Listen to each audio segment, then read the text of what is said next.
As long as I've been doing legend tripping, I've wanted to go to the Winchester house, but I didn't know a whole lot about it. The only thing I knew about it was this crazy house where stairs went into the walls and there was doors that went to nowhere, and I didn't know a whole lot about it. Before I went up there, I was tempted to watch videos and movies and all kinds of stuff, and I didn't. I got a little bit of information from Lauren Parker from TAPS, a couple of the other people from TAPS, but I wanted to hear what the people out there had to say so I could get some true sense of what that house is and represents.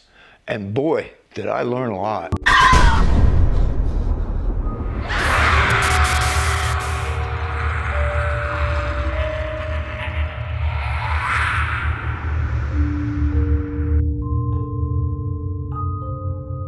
Hey, I'm Rikki Rockett. This is Rikki Rockett's Legend Tripping, along with TAPS this time. They have invited me into their group. I am the only member that has been in the group for 8 or 9 months, whatever it is. Everybody else is 6 years plus, up to 15 years, and been with the group. I'm totally a newbie. But I do have some good ghost hunting gear. So we're gonna see, we'll really put it to the test here, along with some other gear, and I'm going to show you what that gear looks like. So this is my kit.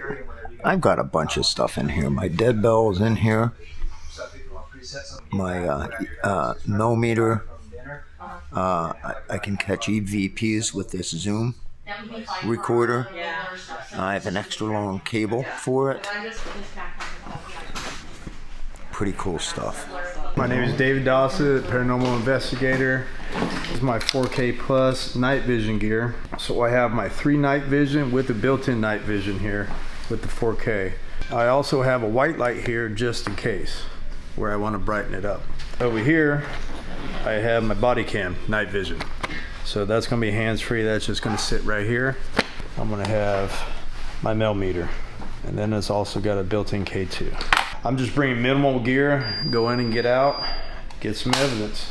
What do you got going on? You got a lot of flashlights in there. I do. Those are my favorite ghost hunting tool, believe it or not. And I've got my little mini recorders, laser grids. These are always fun. And then if something passes in front of it, Hold on. I'll go like yeah, there you go. Perfect. Believe it or not, little cat balls, motion activated cat balls. Like, your equipment does not have to be expensive. Some of the best tools that we use are actually just stuff you can get for under 20 bucks on Amazon. Stuff. I got it's an Envoy ghost box, and so you turn this on. This thing's pretty cool. It can be either motion activated, touch activated, or temperature activated. So, and it'll spell it out at the bottom. Even little emojis. So yeah, this is my new fun toy here. And then hit the plus again. There we go. Click it. Did you click it? Yeah, it's on the human. We are about ready to start our investigation. Here is everybody going out. There's Lauren. Yeah. We are good to go. What's up? Filing out. The Winchester house invited us, the staff invited us to come up there as TAPS and lead groups of people through different rooms in the house and do a paranormal investigation and allow them to be part of the paranormal investigation. Oh, thank you.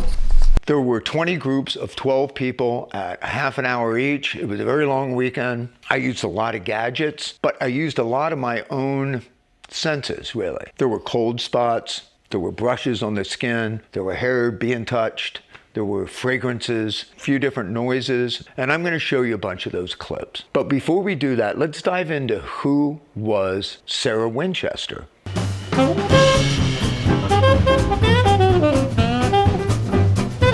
Sarah Winchester was born in Connecticut and was part of the elite Connecticut High Society.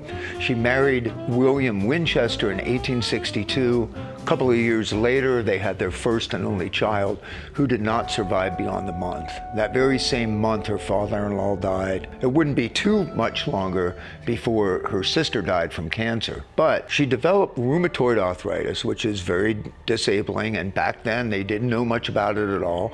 But they did know that a warmer climate felt better. The doctors recommended that she would maybe move to the West Coast. She went to the Bay Area because there was one of the representatives from Winchester lived there and decided to help her find a place.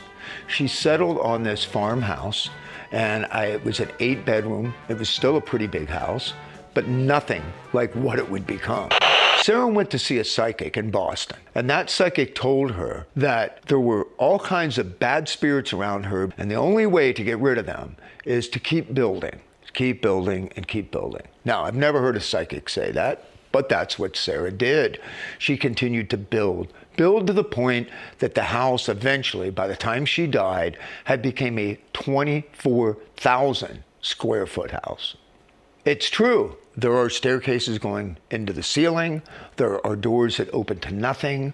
There are tiny little steps that go up bizarre hallways. Supposedly, Harry Houdini had made some trips there, and there were supposedly nightly seances and nightly Ouija board sessions with Sarah, and she supposedly slept in a different room every night of the week so that she would confuse spirits. Her house is quite the labyrinth, no question about it.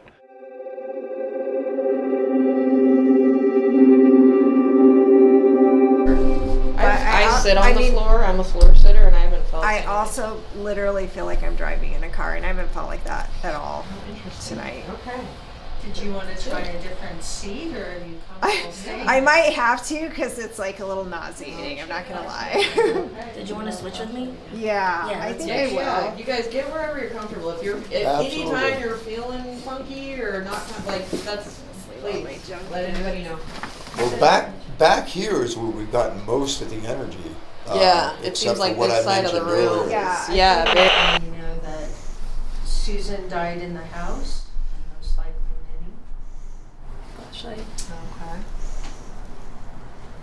Can you turn that off, please? Thank you. Thank you. Was this ever finished? No. No. Are you angry that this room was never finished? If so, can you turn off that flashlight? Be left alone up here? Okay. If that's the case, if you're having a hard time with the flashlight, Oh, thank you. thank you so much. That's amazing. Good job. That means a lot. Can you turn it off, please? I got Denise. Got it. That's amazing. Thank you so much. Right on. Talking about that motion sensor? The gentleman by the door, what are your sense of it right now, sir? Well, I'm sensing the worker that used to move coal, and maybe he used to do some contracting work and work the boiler. But you sense a boy in here? There were children that grew up on the estate. There is a thought that, children like to play in basements. Maybe they were playing while they were working down there. My name's Rikki, and this is Shannon over here. And this will be our first time ever in this room trying to do any kind of investigation. So we're new to this too in this room, or anything that could be in this room. So we're discovering together. Remember, this is your investigation, not ours.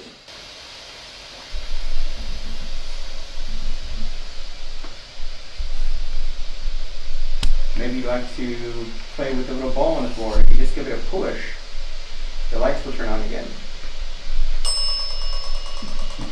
They like the bell better.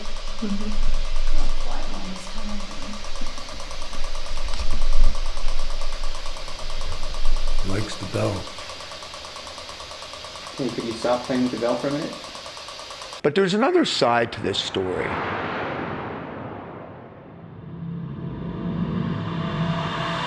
That was not the only property Sarah had. She had dozens of property all over the Bay Area by the time she had passed away. She treated the staff like they were family, and she had quite a few maintenance people. For instance, the gardener lived there in the room that she supposedly had seances in, and she would keep these people on retainer, so they were paid all the time. After she passed away, that got translated to there was workmen working 24/7, 365 days a year.